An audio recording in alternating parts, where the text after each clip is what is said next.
everybody. Thank you for sticking out for the last session. My name is Kitty. I'm a social psychologist. Apologies. What I'm going to be doing is taking you on a whistle-stop tour of the 2-year project that I've been conducting here at the Woolf Institute, which is called Measures of Success. And Keep talking. Measures of Success, there we go. The goal of which was to really explore the question of, does interfaith actually work? Here we have the main output of the project, which is a toolkit which contains a set of indicators and an evaluation conceptual framework that is really aimed at interfaith practitioners at the grassroots and local level to help them with their first funding sort of applications and evaluation attempts. So I've also got to say, I can't remember what's on the slide, so every time I see the new slide, it'll be an adventure. Julian, what's next? Yes, success. So, when we think of interfaith success, what do we even mean by that? What is success, successful interfaith?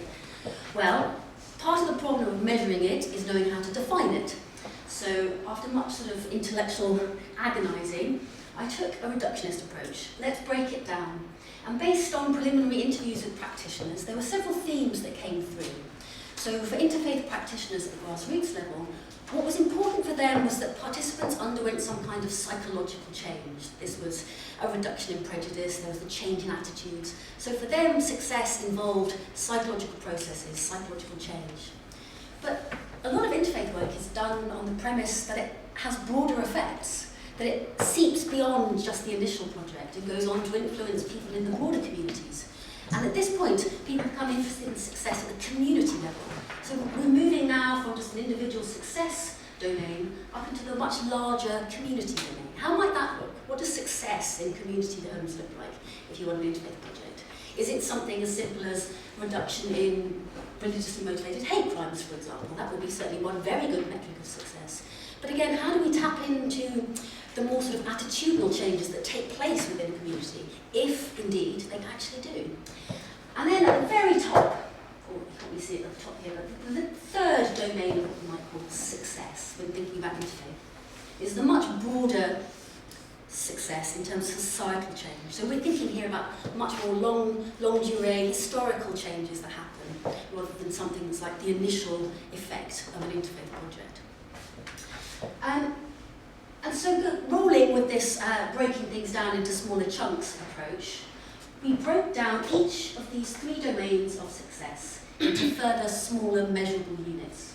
So if you take the yellow one, for example, the psychological domain of success, what we're interested in here is metrics that sort of track people's attitudinal changes. We're interested in how people think about the other, but also what became quite an interesting point throughout the research project was that interfaith activity threatens some and also encourages some for precisely the reason that they think engaging with another faith might cause one to critically reflect on one's own faith, that it has very profound implications for the self and how one thinks about one's own religious identity.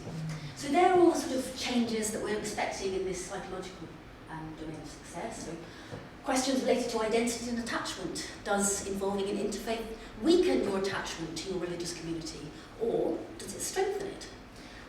Attitudes and behaviours. Does it improve attitudes between religious communities, and how do those sort of manifest at behavioural levels? And beliefs and knowledge. And this includes beliefs and knowledge about not only the other religions that they're encountering, but like I said, their own as well. Julian, let's just whip through these, because I've talked to you. So again, we break it down. With each of these 3 elements, we break them down into outcomes. Next slide, please. Oh, yes. Sorry. And each outcome has a set of related indicators. So really what we're doing now is we're breaking it down until we can really get one measure that captures some snapshot of what might be happening within that particular element. So here, for example, is an indicator that we use to measure the strength of attachment to one's religious community. This sort of odd-looking selection of circles is something that's very widely used in social psychology. And we've just adapted it and changed it and put it into our indicator list as quite a convenient way for people to sort of assess people's relationships to a number of possibilities. Like here, for example, the people who attend the same place of worship. And now we start thinking about the community domain of success. And arguably for me, as a social psychologist, this is the most interesting. How does somebody in an interfaith project who suddenly thinks better of their Muslim neighbours, for example, or engages more with the Jewish community, how does that one individual person who's undergone very specific individual changes, how do they transfer into the broader community? What are the psychological mechanisms involved in that process, if there is indeed that process?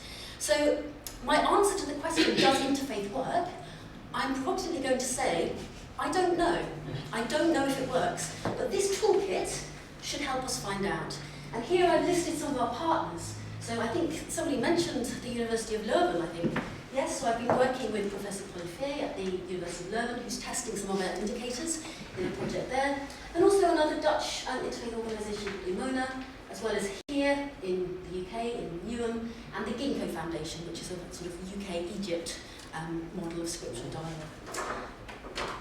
Stop. There you go. Thank you very